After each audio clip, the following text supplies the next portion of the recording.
Welcome to Akhand Vidyashram, the first institute of impeccable wisdom. Let's discuss what Kushmanda, the fourth day of Durga Puja, the science of Manipura Chakra. Let me start with a statement of divine declaration. Whenever there is a decline in Dharma, I take birth in Bharat to eliminate evil and righteousness and re-establish divine design of nature. In that connection, I see the series of reincarnations, and I do agree I have come to Devyang for the first time in the history of mankind in 2015.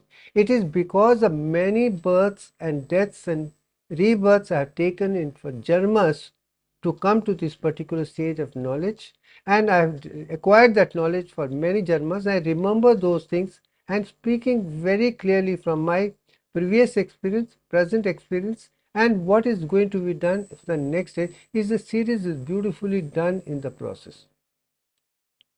Now the creation of goddess Durga, she was created by divine nature to eliminate demons and free the three spheres of the universe. Now she was born with 18 arms and created exactly like the periodic table. When I say this periodic table of the modern science, I think it's a genuine work of two concepts which are very clear. 7 periods, 1, 2, 3, which are very important, 2, 10 and 18, and also the 18 groups. Once I see this particular thing, I am very clear how things can go on very well with the spirituality and modern science together to bring impeccable wisdom to the world. And I think that's the beauty of ancient Indian science of Vedas and Upanishads and the modern development of science, which can go together to bridge the gap to the impeccable wisdom which I am talking about.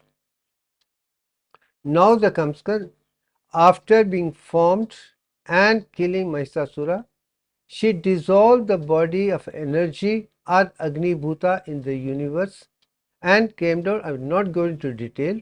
Then she took birth as Vaishnavi in Kanyakumari and then moved on to Trikuta mountain where she is meditating to become goddess Gayatri and also Durga, or for that matter Adi Prashakti. Now this is a place right at the bottom where three oceans meet together, is the place Kanyakumari where she was born, and then she has moved on from there to Trikuta mountain, which you can see right on top in Jammu and Kashmir where I was born. And the beauty of Trikuta mountain, these three mountains, as you can see this picture, represent Lord Brahma, Vishnu and Shiva. That's how I see it. I see Trinity in the form of Devyank.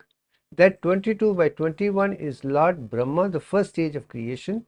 10 stages of development of Vishnu, Dasavatar, and 0.344 the Panchbhutas of Shiva. These put together is equivalent to 1.6180. These are divine mathematics. That is also Dattatreya symbolism. When I come and see the temple inside of Mata Vaishno Devi, I see three pindis of stone images: Mahasaraswati, Mahalakshmi, Mahakali, the goddess of knowledge, goddess of wealth, and three moksha. These are the three things which are contemporary or consorts of Brahma, Vishnu, and Mahesh. Only when these three things are known, you understand Durga, and so you do understand the Tattriya, which also represents the same thing. This is the divine mathematics which I see in Ved and Upanishad, and Indian symbols are the idols are Murti Puja. Then come to the Mata Vaishno Devi. After being born again as Vaishnavi, she took the form with 8 arms. Let us be very clear. We call it Vaishno Devi, Mata Vaishno Devi. Incarnation of Durga is this picture which I am very clear since my childhood. But when I see 8 arms, I only know Agni-Bhuta, and I know oxygen with 8 protons and 8 electrons as such. And without fire, there is no evolution and there is no involution. This is the middle of the 5 Panchbhutas: solid, which is Shalputri, then of course the water, then Agni, then the Vayu and Akash and other things you're going to see as we move on.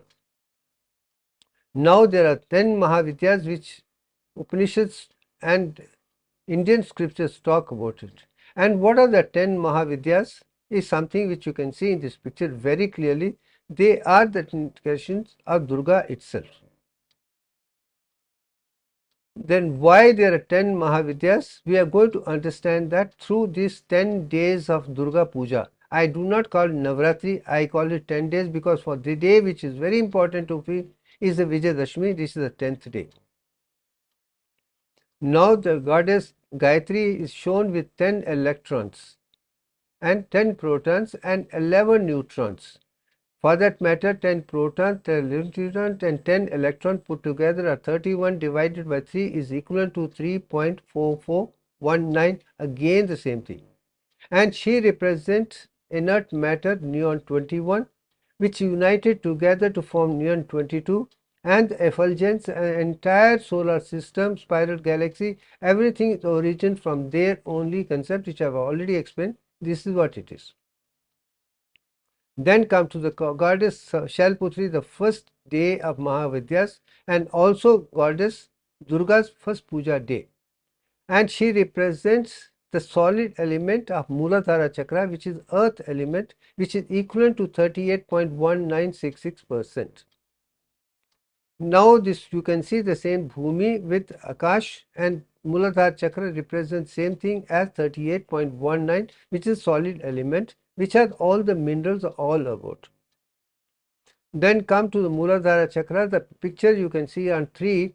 One is written by Sat Chakra Nirupana, where phonetic sign is Lam, and then 4 symbols are 4 words. Same thing by Akhand Shivbhushan Sharma's thing, and also the neuroscience part where Ida and Pingla are seen with Muladhara Chakra right there. This is scientific evidence. Now come to the question of the second brahmachari, the second day of Durga Puja, and it's the water element. First is the solid element, this is water element, this is the Swadhisthana Chakra. Once that is understood, then we can move on to the next slide. Let's understand this concept a little more clearly. And this is a picture of Sat Chakra Nirupana with Vam, that's Bij Mantra, and 6 words, 4 to 6, Lam to Vam, and the same representation which I have done, and also the symbolic representation within the neuroanatomy. Once these 3 are understood, you understand that testosterone is most important energy. It is important for muscles, RBC, oxygen, everything put together only. So literally Swadhisthana gives you ojas for the physical body, and also ojas to be converted into tejas, testosterone, aromatization to estrogen, that is for intelligence, buddhi, intuition and otherwise. Once that is done, only then you become intelligent. For that, brahmachari, a great character, is very, very important. And this is nature designed to make you intelligent, and this is energy which is going to go up and then increase the energy to the higher levels of consciousness. Water's dynamism is into Agni at the next stage. This is the picture you have already seen. This is a picture I made, you have also seen. This is 4 plus 6 and 10 are the same concept in a mathematical design which centers on Divyank ratio. Now when same testosterone becomes dynamic, Kundalini becomes from 22 by 21 to the dynamic stage, it gets into within the Sushumna Nadi, Vahani Nadi, which is a central dural space around the brain and spinal cord. Once this energy moves out, that you have the very good power of muscles, skeletal muscles, smooth muscles and cardiac muscles, and also RBC, oxygen, everything becomes. So you become a very intelligent, very powerful person as such, as is represented in Hanuman. For that matter, same thing is seen even in Lord Vishnu. Then come to the third stage of Chandraghanta, which I have already explained, the third day of Durga Puja. It is with the Agni-Bhuta. Solid 38.9166, water 61.8034. Third, when solid and water get converted into Agni, then it becomes fire element, and that is what you see in Nabhi Chakra, which is third in the evolution, 4, 6 and 10. And now you can see 10 arms in that. You can also see the universe around, you can see the moon, you can see sun, you can see planets, everything. So this is where whole energy is, including sun and the moon put together in this particular concept, and also with the Navi chakra. When you see this picture, you can see very clearly the energy is coming down with Ram and then 10 words, and same thing with done by me. And also in Navi chakra you can see a beautiful picture where blood gets in, and cholesterol or blood with 27 carbons gets converted into mineralocorticoids, and then glucocorticoids, and then androgens, and then same blood goes inside and produces sympathomimetic hormones or catecholamines, which are absolutely essential for survival. That's the beauty of Navi chakra, which I have already explained. It is with adrenal gland. And this particular picture explains the whole science of anatomy and physiology, why this is unique, why this particular person in whom adrenal gland is very powerful, that person will survive 10 lives, nobody will be able to kill him, because he has all the process of rejuvenating again and again, because water is preserved, sodium is preserved, glucose is preserved, everything is preserved as such. So he gets the energy to remain very active 24/7 as long as he wants to be. And that is the beauty of the person who has achieved miraculous power of Navi chakra adrenal gland. Then come to the question of the day. For the day is Kushmanda, the fourth day of Durga Puja, the science of Manipura chakra. This is something which Satchakra Tripura does not talk about it. This is first thing which I realize. For that matter, Muladhara chakra is with the coccyx, 4 bones, and Swadhisthana with sacrums, and then Nabhi with lumbar vertebrae. But when it comes to the Kushmanda, you have gone higher to the lower 6 vertebrae of the thoracic region with the 12 nerves come to this particular thing, and this is again only energy or Agni-Bhuta only. Now you can see the concept very clearly, that chakra as such, then its association with liver, digestive system, spleen, as well as pancreas. Once these things function together, all the requirement of the body which is required, like water, minerals, nutrition, everything comes only from outside the world through digestive system. That's the prime function, is to do that. Once that is done, the Mani chakra works, and that is important for digestion. That is also important to give you the dynamism in life.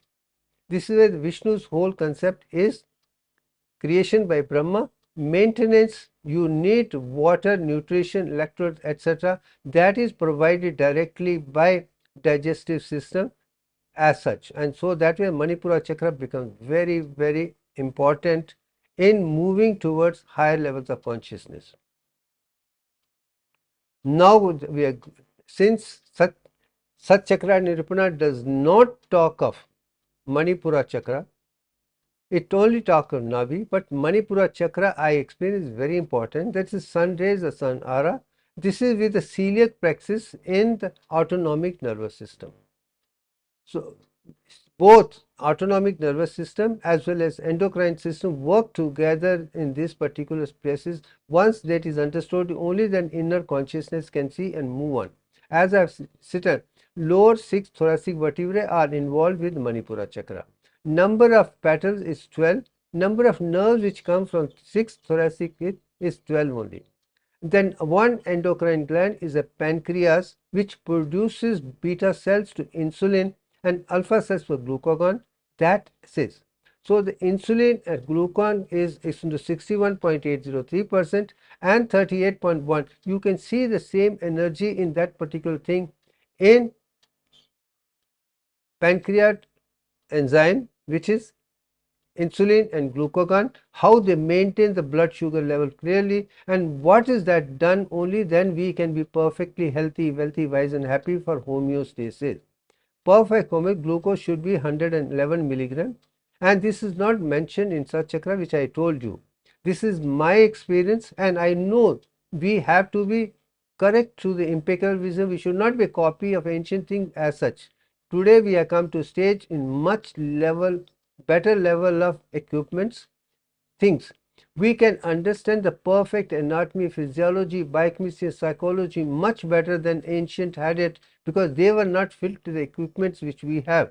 So using the equipment with the evidence of science and spirituality is what I am talking about.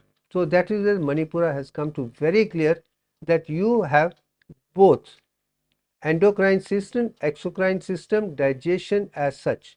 Now we are going to see the next picture of glucose homeostasis when it is on the digestive system is very clear.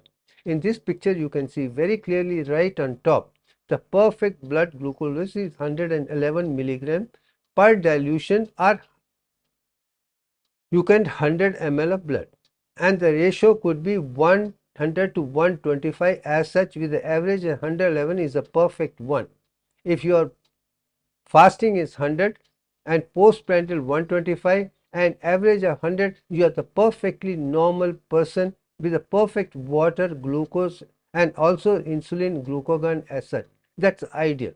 But at the same time, we have given a particular period, minimum 80 and maximum 140 is also acceptable as the normal range. And if fasting is 80 and postprandial is 140, you are a normal person. That could still be centered around 111 milligram. Once we can maintain that, you will never have diabetes.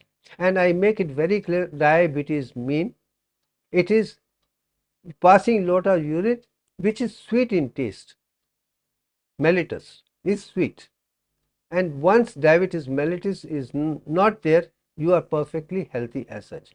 But when you go to the next stage of allostasis, an altered state, right up to 68 milligram as a lower sugar at fasting and 180 at higher is acceptable.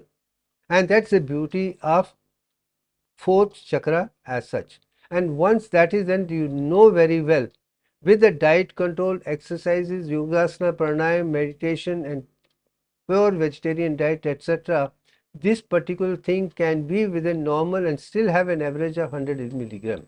Could be a pre-diabetic diabetic state, but should be less than 80. Only when it reaches 180, renal threshold level comes, and then sugar starts appearing in urine. Only then you have a diabetes mellitus. Till urine is not sweet, periodic solution does not get converted into red color, you are not a diabetic. Let that be very clear. Don't be confused by the medical people till you find urine is being changed color from blue to orange to green to red, etc. That is important. Then going further, their pathological state comes only when blood sugar comes down to 42 milligram. It's a dangerous. Everything high is 291 plus. Once you touch this particular stage, you are in a pathetic state of diabetes, and that needs to be cured. And that curing, again, if somebody is insulin resistant, I do not agree. It is only your defect. We do not know how to use it. This is where yogasana, pranayam, meditation, everything comes to clear, because amount of sugar used by intellectual purpose is phenomenal. Sugar used by exercise is phenomenal. Sugar used during, again, perfect breathing and normal, they take a lot of sugar and everything can come down, provided you become very active in yogasanas, pranayam, meditation and do intellectual work with buddhi, intelligence. Otherwise, diabetes will not touch a person who is doing these things very clearly. And once that is done, I think you are absolutely on the path to move on. And this is what I realized after understanding this divine consciousness and seeing Mahavidyas also in the sign. And that's why I call it Mahavidya. The knowledge is a great knowledge. And that's where science and spirituality got to put together, bridge. And once we understand, only then you know how to lead a perfectly healthy, wealthy, wise and happy life.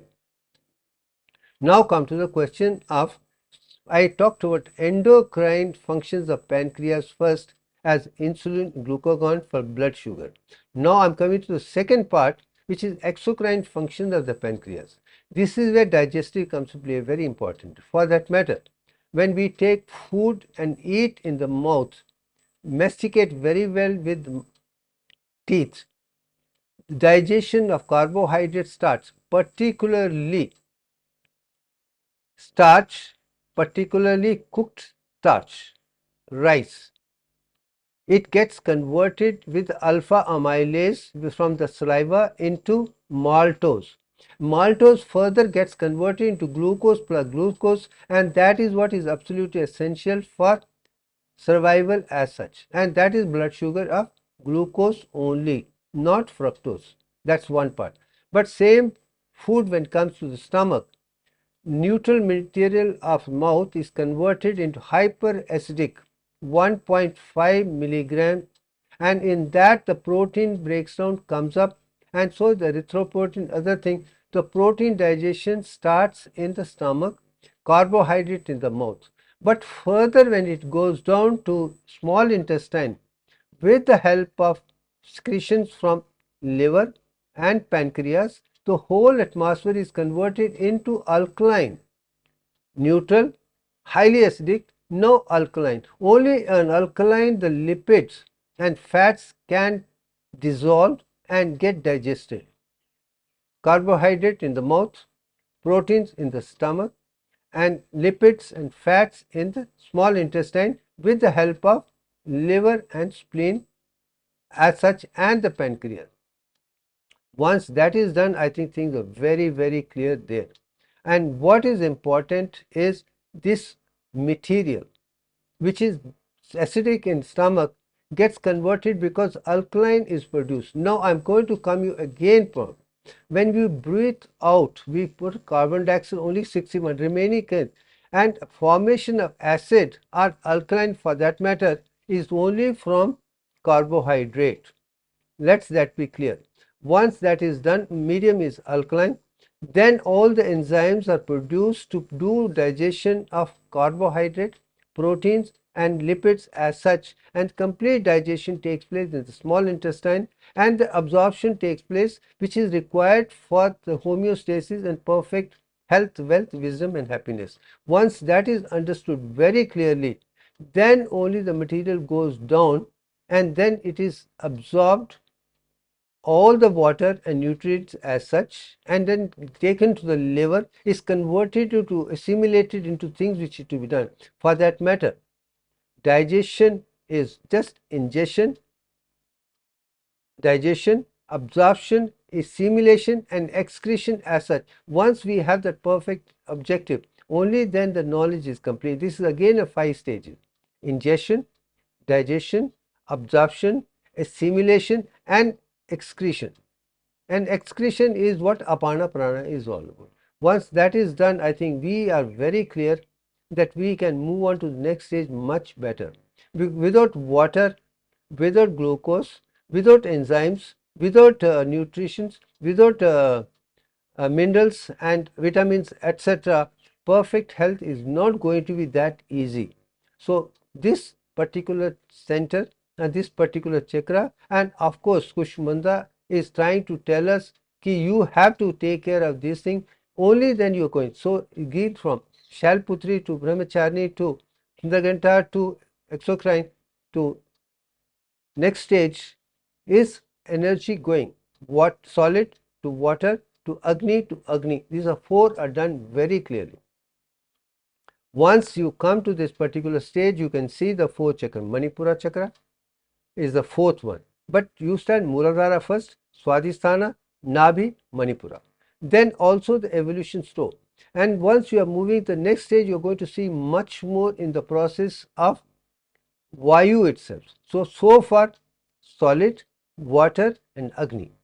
Vayu is going to come up next in Anahata chakra. Now I can understand why Satchakra did not talk of 2 parts of Agni as separate. What I do know, because there are 2 centers completely. One is for survival, one is for providing. Once they 2 separately independent with the 2 different endocrine glands and autonomic nervous system, only then you understand how things move. And that is what Mahavidyas are trying to teach me. You have to be perfect. Then all the knowledge from different which can be bridged together as samyam, I think is mounted. So from that picture, I think what I have tried to explain today in this particular concept is literally moving from solid element to the water element to Agni element as such, in all what can make us healthy, wealthy, wise and happy. And once that is done, I think we are moving in very well to the next stage of evolution. So enough for the day. Thank you very much.